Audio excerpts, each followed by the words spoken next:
Good afternoon, evening, morning, whenever it is for you, late at night. I don't know. Hey, Panama, good to see you. Red Scorpion, good to see you. Theron, good to see you. Yeah, we're doing this new show. This new show is called Painfully Honest Daily, at least for now. In case I just realized that that's the same as Pocket Now Daily, but not the same people, obviously. So doing this new show, going to try it out for on a daily basis around lunchtime, my time, a little 45-minute to an hour thing where we talk about the news of the day. This is all, of course, sponsored by the good folks over at Restream.io. Restream is a live streaming service that allows you to stream to like 30 different places all at once. Right now I'm streaming to YouTube, to Facebook, to Twitter, I think. And I think I forgot, somebody mentioned, I think I forgot to click my Painfully Honest Live channel. But yeah, streaming to many different places. So say hi if you're from on any of those other platforms besides YouTube. My biggest audience, obviously, being here on YouTube. Now, here's the plan for the show. Do check out the folks down at Restream. Link in the description down below.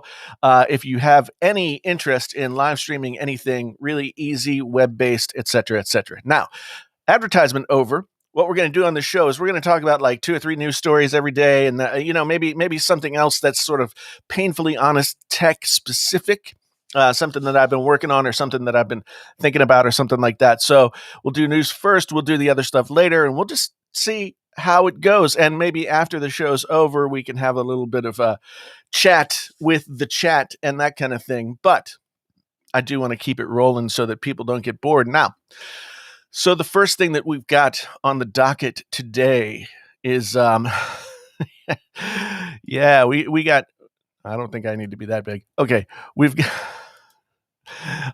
got iPhone 13 massive leaks. Now, this is a story that I found on Tom's Guide by Richard Priday, and it's got some leaks from our friend. Well, I don't know if he's my friend, but Everything Apple Pros Philip Conroy has some information, as well as friend of the show Max Weinbach also has some information, and so we're gonna just talk about what they had to say, and maybe debunk. But I meant to get like a big sort of like tornado warning sound or something that I could trigger at this moment, so that everybody would be aware that these are just leaks, rumors, and as such, although they're stated in this article, link to the full article down in the description as well. All the articles that I'm using as sources here are linked in the description down below. All of these things are not set in stone. All of these things are leaks. They are rumors. They are not. Like, yeah, you know what I mean. So anyway, what we've got now. I do want to take a moment as an editor to just have a little bit of a bone to pick with this headline: massive iPhone 13 leak. Now I know that this is the noun, and that iPhone 13 and massive are both modifying that noun, but when you first read it, it reads like massive iPhone. There is not a massive iPhone. Anyway, sorry, that's editorial jokes for you. So anyway, let's talk about the story and see what we have to say about it. Now, I guess the first thing that we've got is that there are going to be some colors. Some colors are going to be available, and different from what we had before. I guess we're still going to have like a graphite or space gray kind of color, but maybe it's going to be a little bit darker, like the Phantom Black was referenced as a potential like reference point. It was referenced as a reference point. Let's see if I can get my thing. This, ladies and gentlemen, is the Phantom Black from the Samsung Galaxy S21 Ultra, and this is one of the nicest black colors I've experienced, so I will give it to that. And so if Apple's going this way, I mean, my favorite color of Apple phones ever, my favorite iPhone color of all time has to be the jet black / matte black choices that you had with the iPhone 7 and so now we've got potentially something like that coming back. So that's cool. As there's also some brighter options. Let's bring that news story back. We've got some brighter options as well. Here we've got like some orange and some pinks. One of the big pieces of information that leaked out here that I'm really interested in is the fact that the stainless steel rail around the iPhones, the Pro models, I guess, is going to have some kind of coating on it that will pick up fewer fewer fingerprints, which to me is a wonderful thing because the fingerprints on those stainless steel rails are really annoying, and so I'm glad that that's not going to happen. Now I see some people in the chat here saying like not Excalibur says he's not feeling the number 13. I and I agree with you. I don't know if I feel like it's going to be the iPhone 13. Maybe it'll be the 12s. It's hard to say, but I don't. I don't. People usually don't feel. I mean, different numbers have different connotations and meanings in different cultures and that kind of thing. And I think 13 generally is like not a good number in several different cultures. So that might be part of the problem. We're going to have to keep an eye on that. But I don't know if they'll go with 13. I mean, we were calling. I remember we were calling the iPhone SE the iPhone 9 for a long time, and it wasn't that. But speaking of which, I haven't heard anything recently, but I do remember hearing that there was going to be an iPhone SE Plus released sometime in the spring of 2021. I don't know if that's been moved back. I don't. So be on the watch out, on the lookout for that. Let's see other things that were said in this leak-filled article. So the notch is supposed to be smaller. This right here is supposed to show us the smaller notch. So, I mean, this is smaller than this. So I guess that's something. It's progress, right? Smaller notch. I'm really trepidatious to talk about anything notch related, however, um, because like, anytime you talk about the notch and maybe it goes away, maybe it doesn't, then it gets really sort of sketchy. And so I don't want to get too much into, buying into the fact that the notch is going to go away. I would love to see that the notch reduce in size or go away entirely, but we can't be sure of that. Other things about the iPhone 13 and 13 Pro Max, going to have flatter camera bumps, I guess. Once again, this info image credit here is a mock-up, a concept from Everything Apple Pro, sort of showing us what the smaller camera humps might look like. And I mean, these weren't camera bumps on the iPhone 11, the iPhone 12. These were like camera buttes. They were so huge, like aliens could land their spacecrafts on these things. They were huge, and if you didn't have a case on your phone, then it was really, I mean, not that this is all that much better, but without a case, most of these phones sort of like jangle around on your desk, and it's impossible to just have them on the desk and do anything with them. So, yeah, you know what I mean. It's going to be one of those things. Maybe it's flatter. That would be good. We also have, I think the camera lenses themselves also protruded from the camera butte as well. That's Butte. Like out in the Southwest, they got those flat mountains.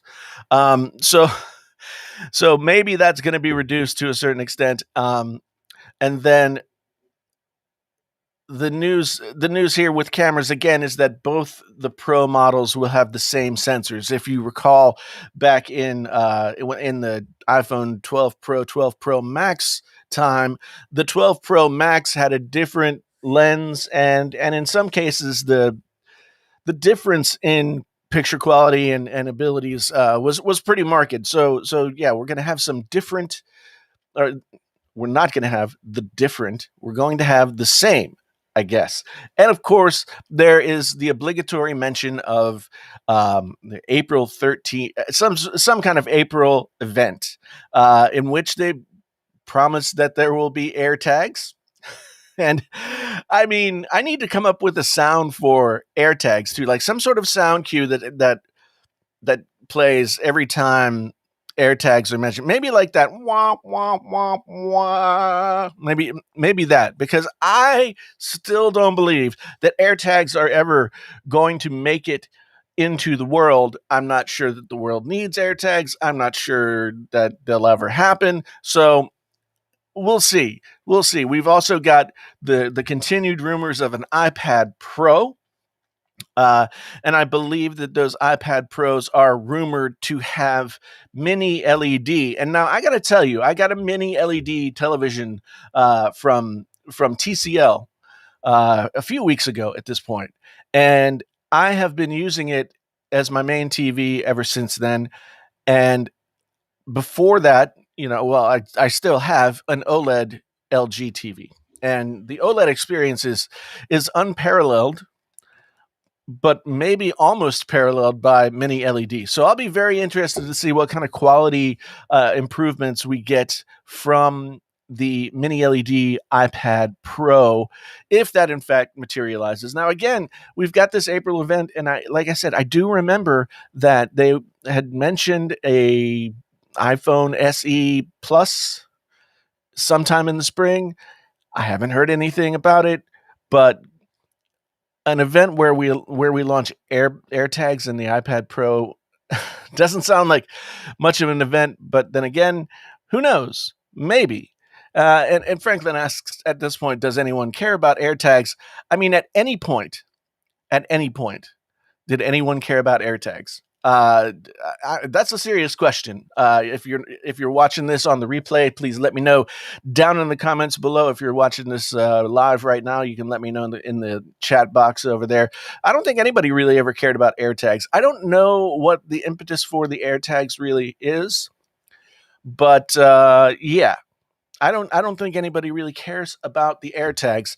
So iPhone 13 rumors. I mean, this is typical. It's March, the first quarter of every year. There's not much going on in the tech world, so people have to make up things to talk about and speculate and do all that kind of stuff. And so that's where we are. But if any of these iPhone rumors come true, I mean, I would love to see a darker color. I would love to see the stainless steel be less of a fingerprint magnet, as they say. I would love to see all of that stuff. I would love to see all of this stuff. Smaller notch, same camera on both phones, so you didn't have to get the big phone if you didn't want to, and you wanted the cameras. But AirTags, don't care. iPad Pro, iPad is kind of a weird product now because like they only release new iPads. It feels like every couple of years. So we had a new iPad Pro in 2020. Or was it 20? Yeah. Yeah. So 2018, 2020. Now this is 2021, but the spacing is different. I still have my 2018 iPad Pro, and I don't feel the need to update to a new iPad Pro. Maybe my mind will be changed when I see this new iPad Pro, but I mean, I really could just keep using the one that I have and be totally fine with it. Rockmirth says he wants an iPad Mini Pro. It's I think in the live stream a couple of weeks ago, or maybe just last week, we were talking about the iPad Mini, and the iPad Mini is a weird product because I feel like the iPad Mini is a product that a lot of people would want. It's a great size in the hand. It isn't as bulky or anything like that. Especially if you're a reader or something like that, and you want something really portable. It seems like the iPad Pro, the iPad Mini would be great. Except for the iPad Mini is priced more than like the lower end, the lower tier iPads, right? So I don't exactly. It doesn't seem like they want to sell any iPad Minis, but like I said, I still think there are still there's still a need for them. Jermaine asks, what did I miss? Well, you missed the beginning of the show, but that's okay. That's okay. We're just getting into it. Uh, yeah, that's. I mean, like I just said, I feel like with the 2018 iPad Pro, I could I could sit this one out. I mean, the only difference between the 2018 and the 2020 was that the 2018 had one camera lens, whereas the 2020 had multiple camera lenses. And there was, I think, one more gigabyte of video RAM in the 2020. But then who knows? It could be that there's like, you know, a chip that makes the iPad like float on its own. So we'll just have to wait and see. LiDAR sensor, yeah, yeah. So the next story that we have here today is about the Samsung Galaxy S21 and its camera. Let's flip over there. This is just a short little piece that we picked up from Android Central. Good friends over at Android Central. I have been carrying the Samsung Galaxy S21 Ultra since it came out. I am a big fan. I continue to use it, even though this is like well beyond the time that I would usually switch back to an iPhone if I had, if I was, well, you know what I mean. I usually get frustrated with the cameras on these phones more quickly than anything. Oh yeah, and Jermaine says that he's used the LiDAR sensor on the iPad 0 times. You know how many times I've used the camera on my iPad, period? 0 times. 0 times. I the iPad is one of those things that it's like, it's difficult to really vastly improve it from one generation to the next. I think that a lot of people are fine keeping their iPads for, 2 and 3 different generations before they go get another one. But then again, my iPad I don't do a lot with it. It doesn't, get banged around or anything like that. I'm not asking a lot for my iPad. So maybe other people's use case is different. So anyway, this Samsung Galaxy S21 problem. So we got the S21, the S21 Plus, the S21 Ultra. And I've been frustrated by this. And I didn't know why. I thought I was just stupid and I didn't know how to use the camera, which is probably also the case. But I guess up until this new update that you can download now or will be able to download soon, you will be able to do portrait mode with the regular camera lens, not the telephoto or the what's the other one? Not the telephoto or the ultra wide. So that's good because I'd been trying to do portrait mode and hadn't been able to do portrait mode with this thing for the life of me. And I thought it was probably some setting in some menu that I didn't know about, but I guess couldn't do it. So I like portrait mode in general. I don't take, it's not as important to me with taking pictures of myself or other people. Whenever I take product shots or anything like that with the phone, I like to do the portrait mode just to get that nice soft background. So that, I guess, is the big news. There's going to be this improved portrait photography experience, and there's also going to be the April 2021 Android security patch. So I guess if you're carrying one of the S21s, you'll soon get some sort of notification that you should download and install this new thing. Yes, it is made for professionals. You're right. It's absolutely an important thing. We got KG Virtu. Thank you for the $5 super chat. Super chats are open. Super chats are open. And like I said, maybe we'll chat for a little bit afterwards, but I do appreciate any support you guys can give me. So thanks very much, man. The five, not $5, 5 Great British pounds. So that's more than $5, which I really appreciate. Thanks, man. Video portrait mode would be interesting. Video portrait mode would be very interesting because I feel like that's something that we could, I don't know. I mean, I'm not, I'm not a software engineer, nor am I like, very well versed in the mechanics of photography. But like, so if you're using a camera like this and you want to get what they call bokeh, which is that portrait mode effect where everything in the background is blurry, usually you have to use a, a lens that has a very low f-stop, and then um, that basically gives you like a focal length that is smaller. So anything outside of that focal length will be blurry. I don't know how they do it. I mean, I assume it's mostly software in phone cameras because you can't do that. Um, but yeah, I'm looking forward to that. Um, I've I'm reluctant to say things like I don't know if I'll go back to the iPhone because I know that I will eventually. But I do want to just take this moment to congratulate Samsung on making a phone that after what is it? Has it been out for 3 months? After 2 or 3 months, I haven't become so frustrated with it that I've wanted to throw it against the wall. Um, and that is usually what happens, at least on some level or another. So, congratulations, Samsung. You have made me not hate your phone. But time is still young. There's still plenty of time for me to hate it. I mean, as Alejandro says here, it seems like all smartphone stuff is getting better. Um, like the software as well as the hardware. And I think for most people, his question is, do you think they'll ever replace a camera to some degree? I think for the majority of people, the smartphone camera has replaced the camera.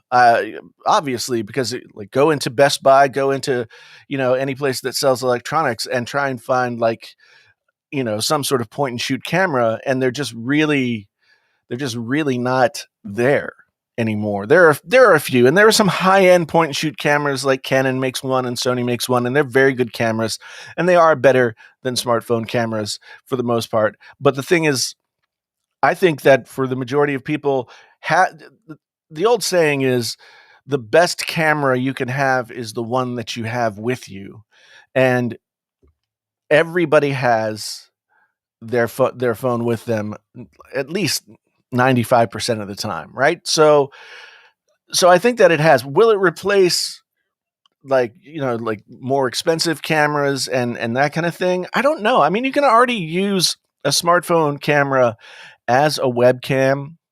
It's at least with the iPhones, it's not very hard to do. I know that like my friend Zach had tried to do Android phone and it didn't work very well. iPhones, it's just plug and play to use them as webcams.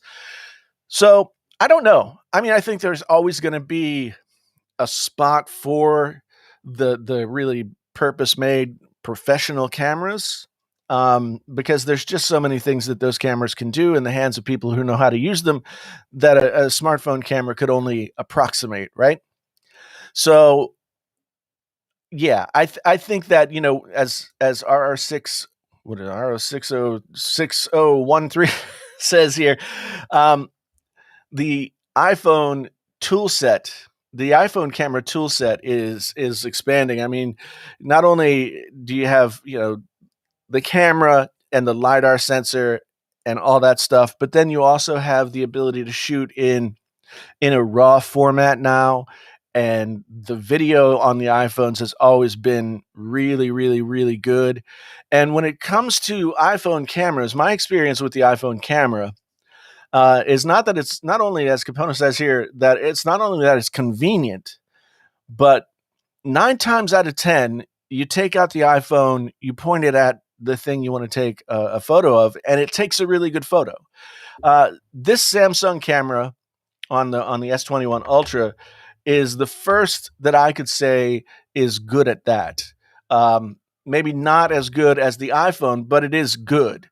So yeah, I think that's the most important feature of a camera for the majority of people, because the majority of people are maybe, if at all, just going to dig into the deeper features once in a blue moon.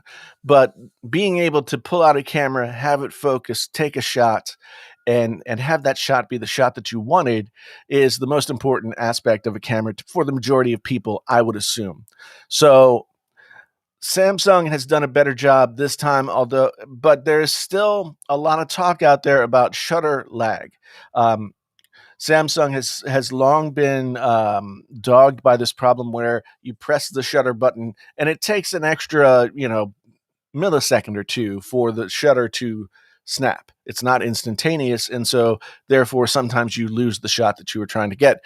Um, it does seem better to me now than it was on previous phones, and I noticed that somebody said their wife had the S21 or the So Capono says the S20. His wife has the S20 Ultra and hates it. The S20 Ultra was unfortunately not a very good phone. The camera had issues with focus and that sort of thing, and I don't know that Samsung was ever able to really fix it in software updates or firmware updates. And so, my experience with the S21 Ultra has been much better than my time with the S20 Ultra last year.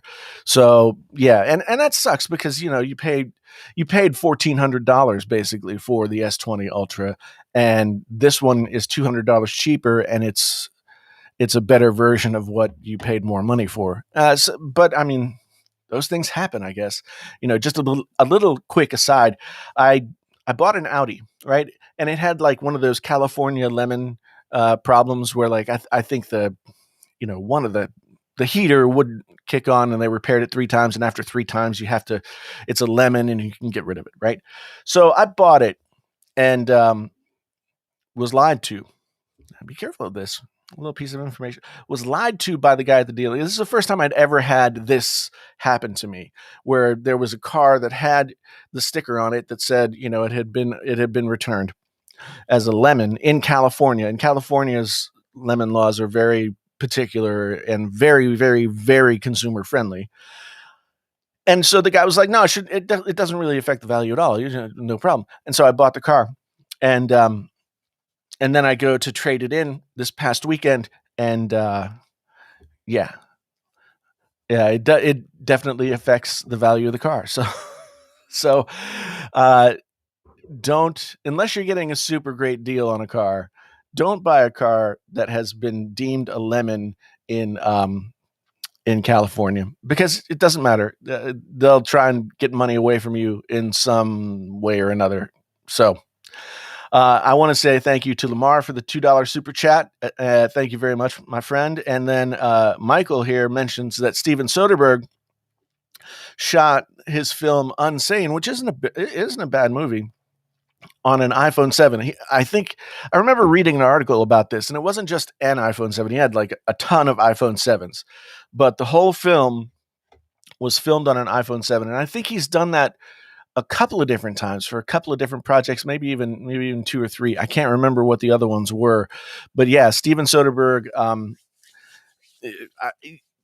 If you look at the footage that professional videographers can get out of an iPhone, like when you watch the iPhone events and that kind of thing, they always have somebody who's been able to make like some kind of amazing photography, like videography out of the iPhone, and you're there trying to catch your kids on the merry-go-round or whatever.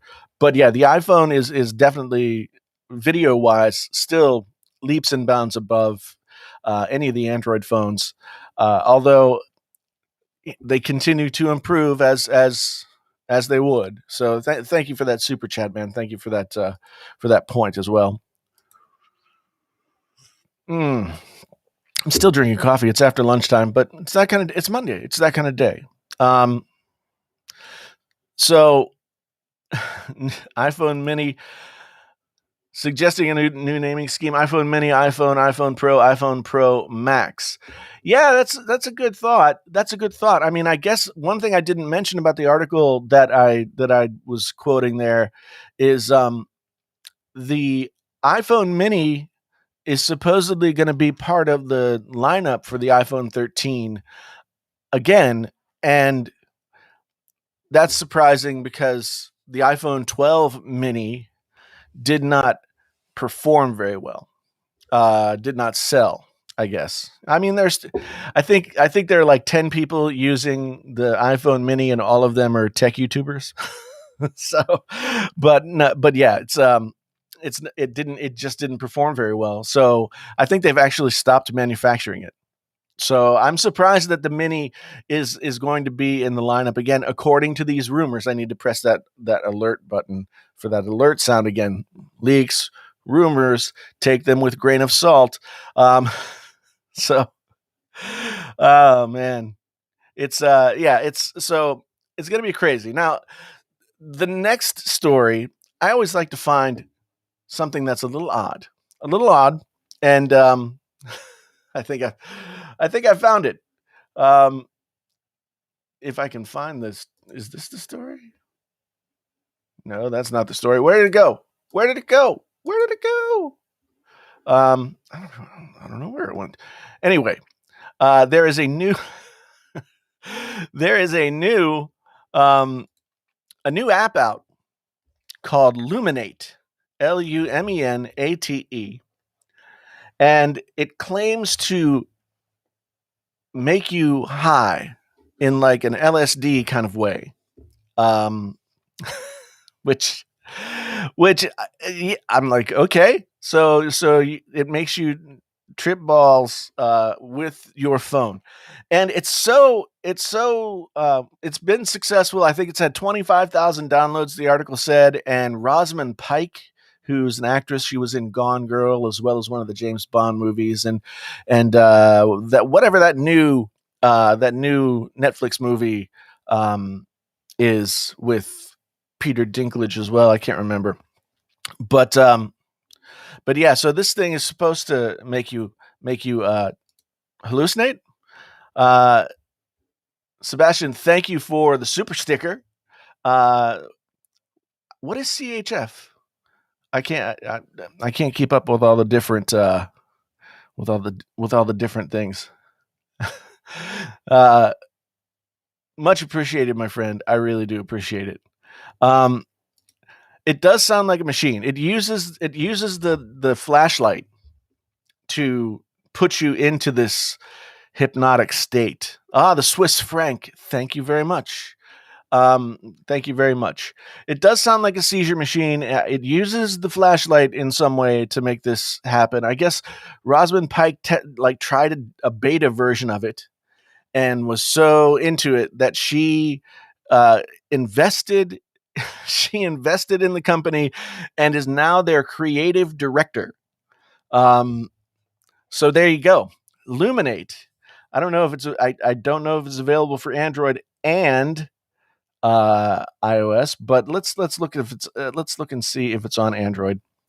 And Lumen 8.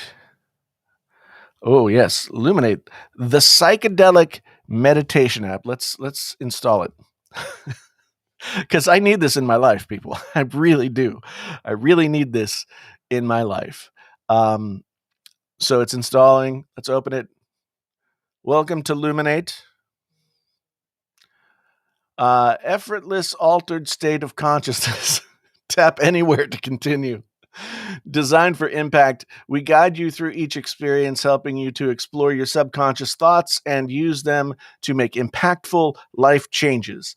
Tap anywhere to continue. You're in control. That's something different from an altered state sort of thing. During your Luminate experiences, simply adjust the position of your phone to change the experience intensity or turn the flash away instantly to instantly stop the effects. Tap anywhere to continue. Sign up. Why do I have to sign up? Oh, I don't want to sign up. I'm doing this for the clicks, baby. Oh, jeez. Maybe this is like a sting, like an FBI sting or something. Oh boy.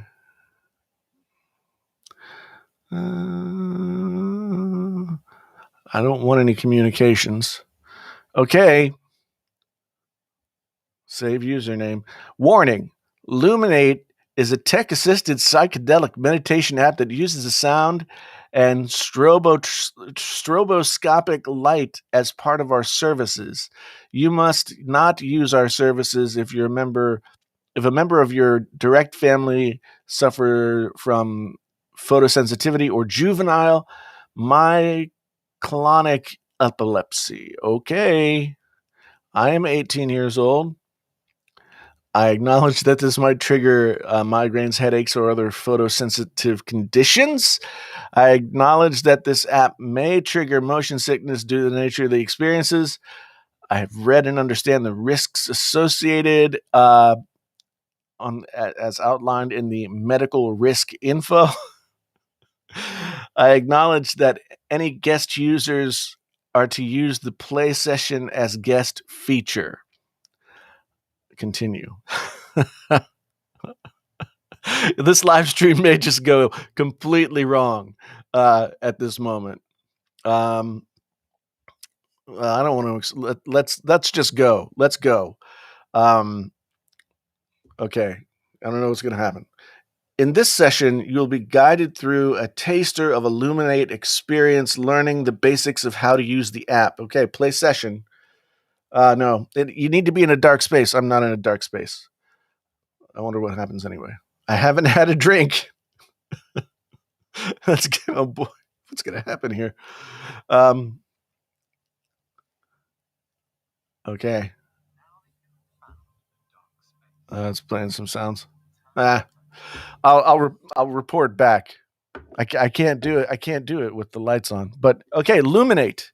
Everybody download Lumenate, and next time I see you, you'll all be enlightened. Yeah, I know. Careful, this is dangerous.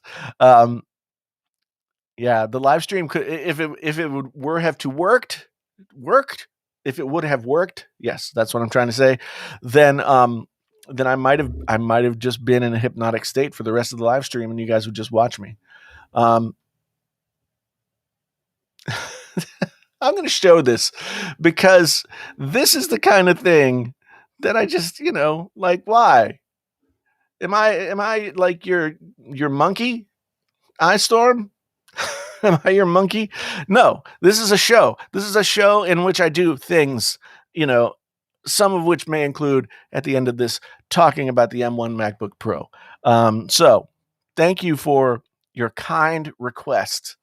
And I will, Jermaine, record my first attempt at Lumenate, and yeah, that's what we'll do.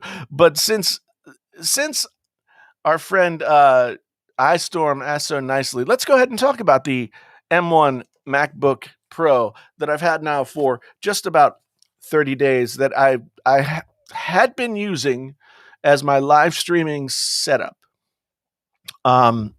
Because I wanted to have a completely separate setup for live streaming than what I had been. I had been doing everything on my editing / music / everything MacBook Pro.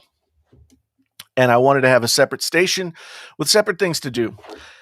And for the most part, it worked pretty well. Especially when I was using the A10 Mini. The A10 Mini is a video device that allows you to put a lot of, it's got 4 different HDMI inputs, and it becomes the thing that switches your video inputs and it outputs it to the computer. But when I got rid of the A10 Mini, I started to discover some of the drawbacks of the M1 MacBook Pro, and I would imagine the other 2 M1 machines that are out right now as well. The only other way that I had to get camera footage into the computer was using where did they go? Yes, Elgato Cam Links.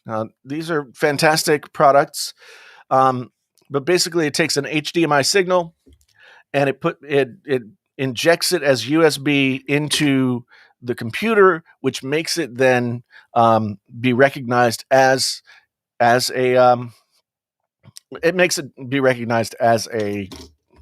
a webcam. So a lot of cameras now are putting software in their own thing that can make that happen. But the problem that I ran into was I think that these machines, these M1 machines, only have one USB bus. So if you overload that USB bus, then you start to run into problems. And I used to have this happen to me when I used a desktop PC. I ran into these problems when I was using the MacBook. But of course, the MacBook Pros of the previous whatever, they all had they had at least two USB buses. So what I found is when I tried to put the cam link and another cam link so that I could have two cameras, like I have a camera up here that I do top down shots with, the whole system started to act really funky, and I had to I had to I had to make changes because then it became unreliable in general. Like I would turn on Restream here to do a live stream, but it wouldn't pick up my camera. So again, I think this highlights really what is important to understand about um, these M1 Macs as they exist. Like I keep seeing YouTubers making videos talking about how these machines will take the place of their $7,000 laptops or their, Justine said that for the most part, one of these machines could take the place of her $80,000 Mac Pro. And I'm gonna say that 90% of that is correct. 90% of that is correct. You could take this machine and you could use it, and 90% of the time, 100% for probably most users, you would never have any problem. These machines are incredibly fast. They just, they are everything that you ever wanted a laptop to be, like fast to boot up, fast to get things done. Like I could export video out of this thing just like I would turn around and the video would be done. And we're talking about like gigabytes worth of video rendering happening in seconds. So incredibly fast on that kind of stuff. But when it comes to being a machine that you need to do more than just that, well, video editing is not basic, but Apple has Final Cut Pro, and if you're using Final Cut Pro, I'm going to imagine that works pretty well. And now Adobe has worked out good versions of their software as well. But when it comes to this kind of stuff, running multiple cameras, running multiple monitors, I wanted to run 3 monitors. This, like right up here, I have a teleprompter, and it's got a monitor inside instead of like an iPad or whatever. And so I have chat up there right now. When I do videos, I put a teleprompter up there with my, I put a teleprompter program up there with my script. And so there was just a lot of stuff.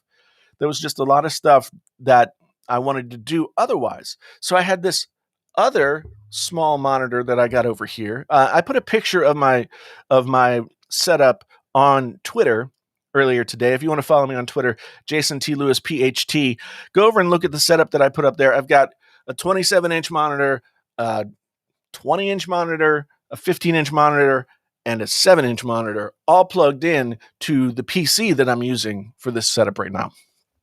And one downside of these M1 Macs, these M1 MacBook Pros, is it will only run one other monitor.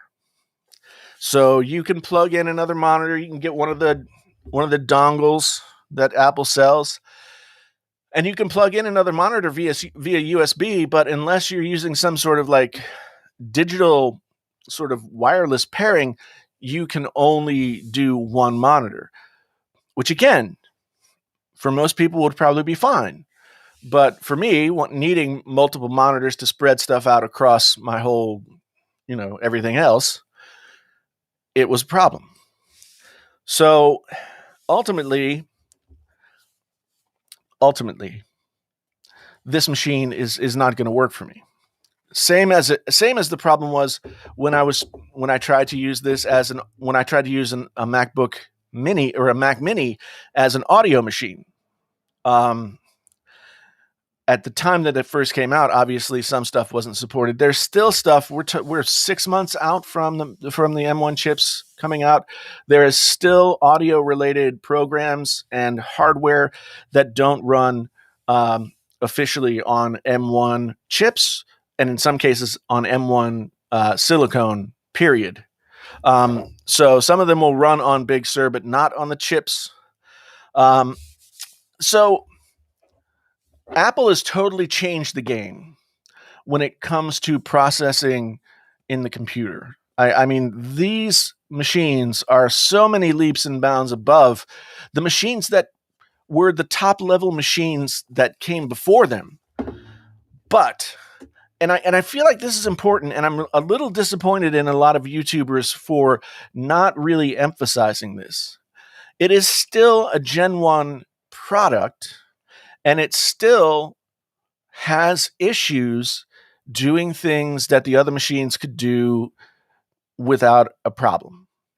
So I mean, this is so people should be wary. They should really try and understand everything about their use case and what they're going to need to do, and whether or not these machines will do them now or do them ever, or wait for the next round of machines, which is coming soon. Hopefully sooner than later. But yeah, as much as I love this M1 MacBook, if money were not a thing, I just didn't have to worry about it. I was raking in all those YouTube bucks, then I would keep this because it's a nice computer to just like carry around, et cetera, et cetera. But since I had the iPad, and since the iPad can do most of the things that I would do on this otherwise, I'm going to have to wait for the M1, the ARM chip Macs to mature a little bit more, or for the higher end machines to come out before I can do all the stuff that I need to do in order to use these machines. Now, like some people are saying here, M1X, maybe. Yeah. And Franklin says, so essentially I need a professional machine. Well, I mean, it says it's a Pro, right? Now, Pro, it really just means touch bar, I think. and it has a fan. It's a touch bar and a fan. Never heard the fan. I will say that. Absolutely dead quiet machine. Never gets hot. All of the things that you wanted your laptop to be, for the most part, this thing is, it's cool. Not cool as in a Fonzie cool, but cool as in not hot to the touch. It is all of those things. And 90% of the time it'll do whatever you need it to do. But that one time that it won't do what you need it to do makes it really problematic. And I want to emphasize this again, because the YouTube videos that I see from, small and big YouTubers alike give the impression that these machines are like, gifts from the heavens, and they just floated down from the heavens and suddenly can replace every computer that you've ever had and be faster and lighter and cooler and all that kind of stuff. For many people, that may well be the case, but they're not quite ready for prime time. As Hugo says, it's safe to say that a 2-year migration which is what Apple said to begin with, it was going to take them 2 years to totally migrate over to these machines. Don't expect these machines to fully be able to take over the workload of everything that you do if you do anything over and above, light computing tasks, video editing, anything that Apple has its own software for. Be very cautious about these machines. Now, this is an 8 gigabyte model. I didn't feel that I didn't find that I needed anything more than 8 gigabytes. I did get the 512 gigabytes because the 256, I mean, you only have 100 gigabytes left really after you install programs and stuff like that. So this is a $14.99 machine. Now you can get the same mini for $8.99, and the minis are amazing. But the problem with the minis is, I believe the minis are still constrained to one monitor. Now, correct me if I'm wrong, either here in the chat or down in the comments below. But yeah, as much as I wanna love the new fun thing, and I do, and it will be everything that it needs to be. It's not yet. So this is sort of an update of my video that I did when I first got these things and returned them. I'm going to have to return this one. And, right now I'm using a Razer Blade 15, a 2020 Razer Blade 15. And, it's the one that I just did the video on, the whole Razer setup. I decided to bring some of that setup down here, and it's running without a hitch. Like, all the video stuff is running without a hitch. Everything is working really well. So the Mini can do 2 monitors, says Thomas. Good. But I mean, I guess that makes sense because the Mini doesn't have a monitor. So yeah, maybe it's something about how the video signals are chopped up and processed that, you need some kind of additional something to do multiple monitors. But yeah. So that's the end of my M1 Mac experience. Music Tech says, I did the same thing, bought an M1 MacBook Air for music production and returned it within a week. Too many compatibility issues with plugins and anything that is not made by Apple. Yeah, that was my experience too. I mean, I found that even a lot of plugins and that kind of thing, that say that that they are compatible with M1, work, but aren't the bugs aren't fully worked out. So, and honestly, the rule of thumb, if you rely on your computer for music production or video production or anything where the computer is the thing that does the work, it's the machine that is necessary to do the heavy lifting. The rule of thumb, if you're doing it at a professional level, is if you have a functioning system that's working with no hiccups, don't mess with it. Don't take anything out. Don't put anything in. Just let that system run, and always have sort of a secondary system that you can use to beta test new stuff. Not everybody can do that but if you're a professional, hopefully you get to the point where you can do that, because that's basically what I should have done with the M1 Macs in the first place. But I just wanted to kind of, when they first came out, I wanted to throw them out there and see what they could do. And it really messed up my whole thing. And the thing is, I've come to notice, now that I'm doing YouTube full time, I've come to notice that if I change anything about the setup that I use to get my work done, if I change anything about it, whether it's the computer, I mean, not anything, I could use a different mouse or whatever, you know what I mean? But if I change anything, then it literally takes me a week or more to get back up to the speed where I was. And Hugo's right, stability is underrated. I mean, our culture tells us buy the newest, the bestest, the fastest, the blah blah blah, all that stuff. But sometimes it just isn't the prudent thing to do. And again, I'm kind of calling out other YouTubers who are talking about these machines, because I do not feel like I've seen enough people say that these are brand new machines and it's working great in all of these instances, but it might not work great for you. You have to be very cautious. So that's my take. So, and with that, that's the end of the first episode of Painfully Honest Daily. Thank you guys so much for being here. Now we can sit and chat. I'll do some question and answer. Anybody who has any questions or anything like that, let me know. Let me know what you want to know. Eleanor says that she's returning her M1 MacBook Air because there's not enough plug-in support. And yeah, that'll come. That'll come for sure. So Jose has the Exynos Note 20 and it gets hot in his pocket, slows down, fragments real bad. I've never used an Exynos Samsung device. And I hear all these horror stories and it sounds terrible. And I can't believe that Samsung would subject like the rest of the world to a lesser experience. But I guess that's what's happening. I'm really sorry, man. That sucks. Our good friend Podcasted, friend of the channel, friend of the show, says we'd all do well to use what we have until it's unusable, as opposed to upgrading every year and throwing a bunch of unnecessary money out there and contributing to e-waste. It's a really good point. I mean,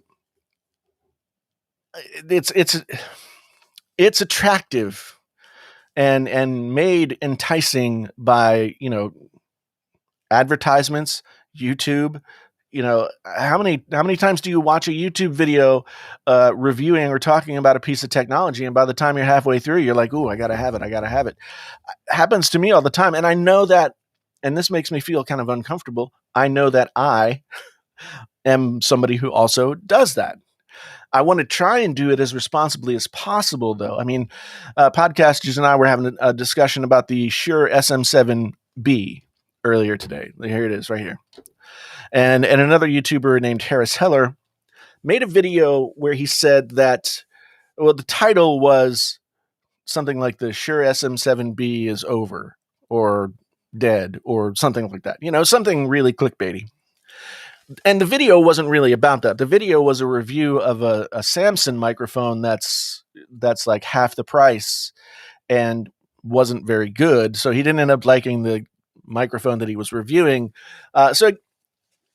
And his point, though, was that a lot of people are going out and buying this microphone, which is an expensive microphone. It's a $400 microphone, but it is also considered in its class among the top 5, if not the top 3, dynamic microphones out there. And it's really great to use for broadcast type stuff. But the point was, if you're a streamer, especially if you're a brand new streamer, you can use other stuff that's less expensive and get like, a huge amount of the performance. My only sort of hesitation about that, and it's true, like this is the Rode Pod mic, and I've been using it for the past couple of weeks with they made them more expensive now, but these Behringer, this is the Behringer UMC 22 interface, has one US or XLR and 1/4 inch input. I've been using this setup for the past several weeks, and the Pod mic sounds great.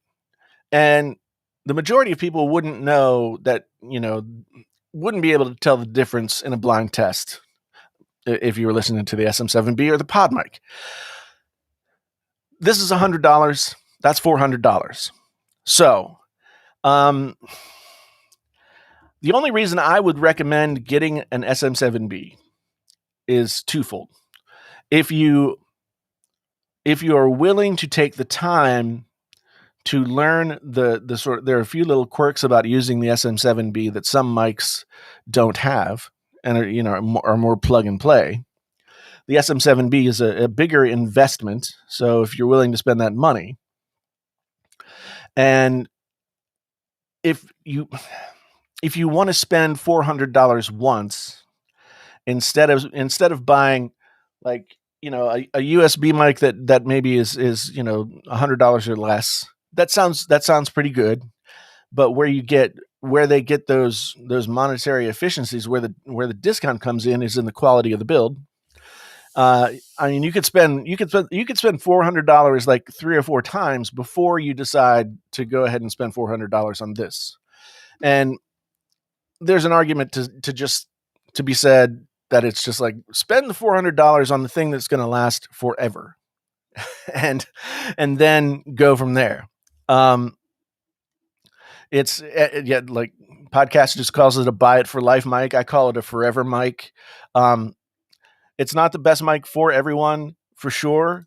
Uh, I just and I think that Harris Heller's point, and I mean, and some of what podcasters and I were talking about is the fact that a lot of people are buying the SM7B because they see their favorite streamer using it. They don't really know anything about the mic or anything like that, so they get it. I remember when Jay's 2 Cents, who's a big YouTuber, Jay's 2 Cents went out and bought that and bought an SM7B and like made an entire video where he just railed on it because it didn't sound good and it was a piece of garbage, and why do people use this? But he had it like sitting back here, and he's like, why does it sound so terrible? He was used to using a condenser mic that could be further away from his mouth, and so he didn't know what the proper mic technique was in order to get the kind of sound that you need to out of a dynamic microphone. But once people explained it to him, and I think Podcastage made a video about it, once people explained it to him, he got the sound that he was looking for. So yeah, I think that people have to understand what they're getting into. And I mean, gone are the days when people actually, I mean, for voiceover, maybe it's, or for streaming and like podcasting on the internet, maybe it's not as big a deal. But there used to be a time where people would really study like multiple microphones to figure out which one suited their voice the best. Because there are multiple high-end dynamic microphones out there in the same price range. There's the RE20, there's the SM7B, the Heil PR40. There's a lot of microphones out there. They all have slightly different characters, and I think in this day and age, a lot of people are just buying the SM7B because they see other people using it. But my question is this: like, if you're buying the SM7B because you see successful streamers using it, you're not only buying it because it's like the thing, right?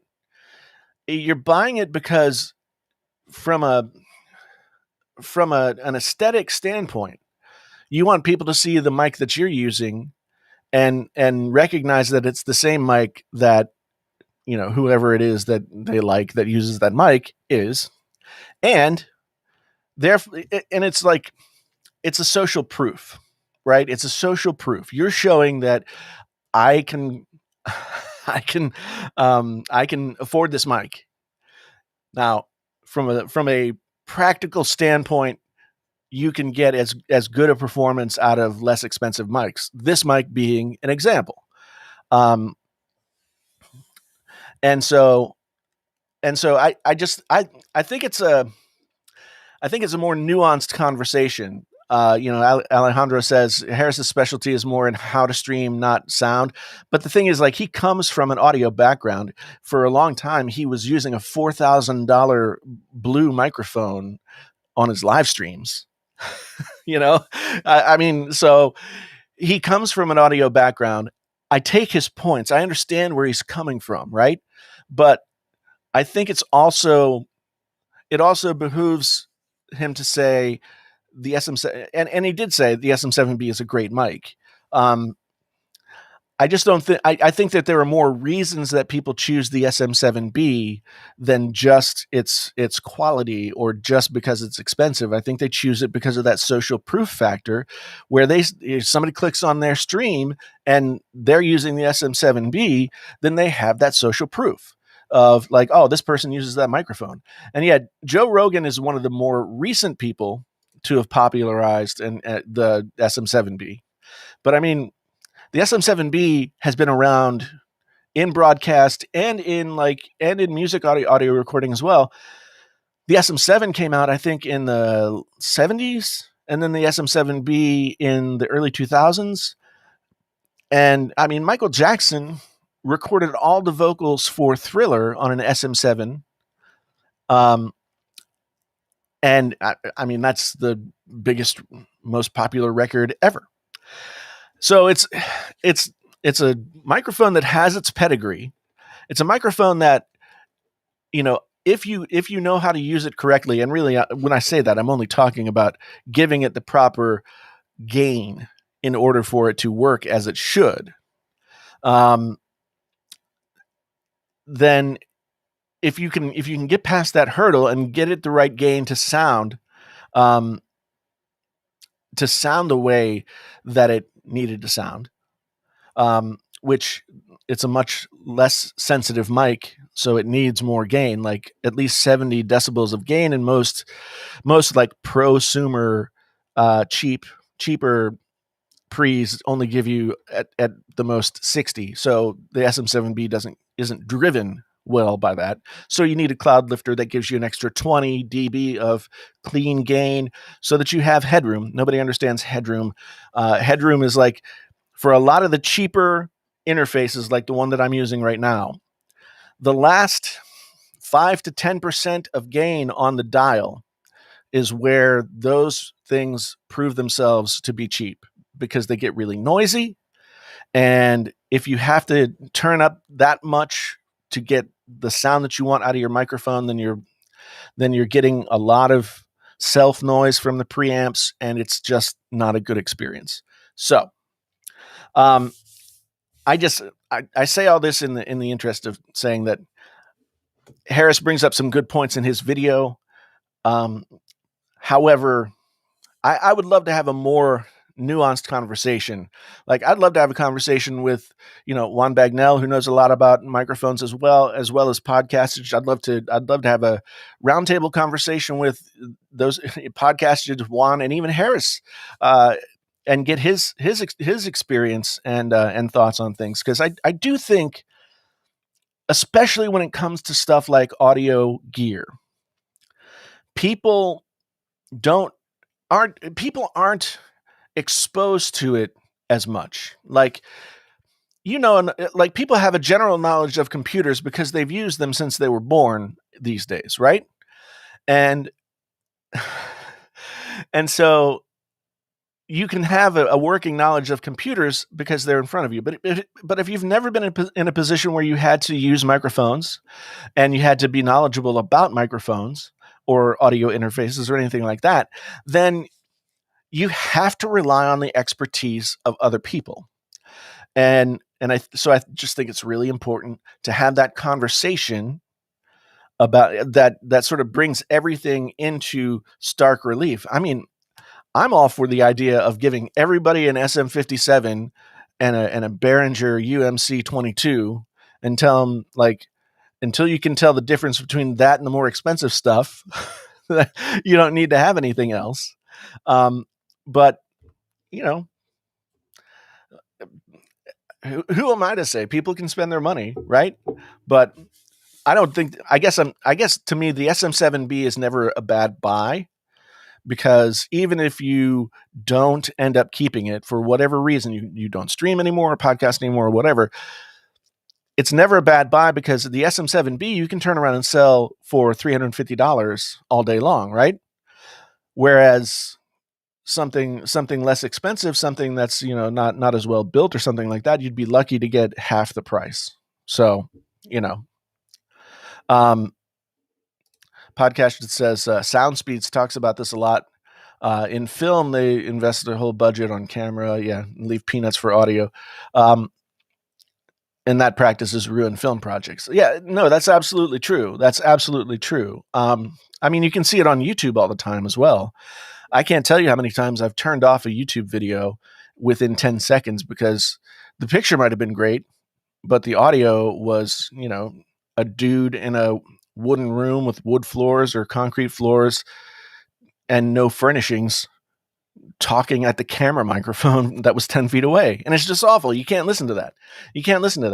So audio, especially when it comes to video stuff, audio is like the sneaky killer. If you don't have a sound knowledge of this is a pun, a sound knowledge of audio, pun intended, then your projects, whatever you're doing, is always going to suffer until you figure that out.